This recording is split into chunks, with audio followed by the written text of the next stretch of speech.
So I moved to France at the age of 16. When you're mixed race, you're just seen as mixed race. You're called métis. And yeah, people just refer to me as métis all the time. And it's for the first time I feel like, cool, thank you for acknowledging that I'm black and white. You know, it's a great feeling. Here in France, it's not like a generality, like if you're mixed, you're seen more as black, like in America, or you're seen more as white, like in Nigeria. It's just, it depends on you, you know, it depends on your story, it depends on, you know, who you hang out more with, and sometimes you're just seen as mixed because but race is not as defining here in France as it is in America, for example, you know. So for the first time, I felt like I could just be myself. It's just chill. So basically, that's my general experience in each continent, in each country. But one thing I do have to say about being mixed race is that I don't feel like I fit in anywhere, basically. So I can be chilling with Nigerians, and it's like I always have to prove myself, like how much of a Nigerian I am.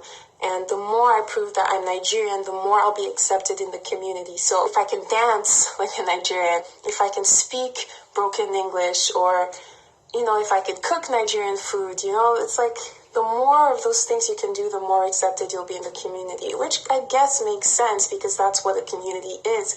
It's a group of values. It's a group of things that make you part of that community, basically. I guess that lack of being part of a community also plays a big role in why I'm such an introvert, such a solitary person, somebody who's just okay with being alone.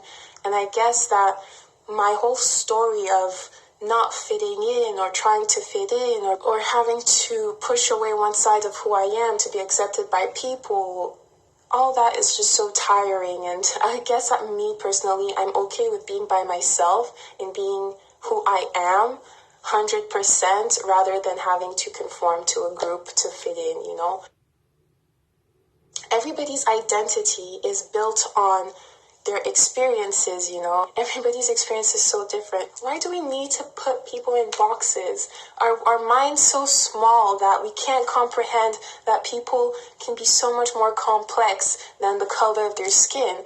Are we that small-minded that we need things to be either black or white for us to be happy? Just look at me as me. If you want to get to know me, listen to my story, feel my vibes, you know. Anything that's hashtag light-skinned, like anybody who feels better for being light-skinned, it's something that annoys me to the core. People who tell me that they want light-skinned babies, to me, it's just you have a problem with yourself. You have this inferiority complex, or you have this very superficial way of looking at the world.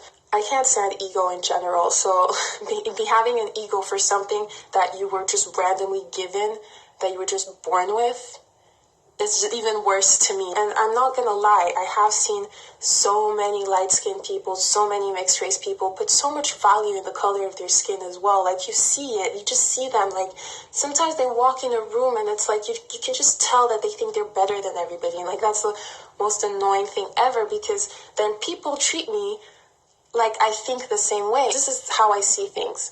You were born with the color of your skin. It's not something you earned, you know, it's just you were born with it. It's so random. So placing value on the color of somebody's skin is so stupid because it doesn't mean anything about that person. I feel like I'm angry. It's like, why are people so like close-minded? I can't understand. So anyways, one thing I've learned from my journey in this life, in the short life I have lived on earth, is that people are always going to put you in boxes no matter what, based on what they see. People see a pretty girl and think she's stupid. People see light-skinned girl and think she's full of herself. When you meet a person, try and understand them as an individual.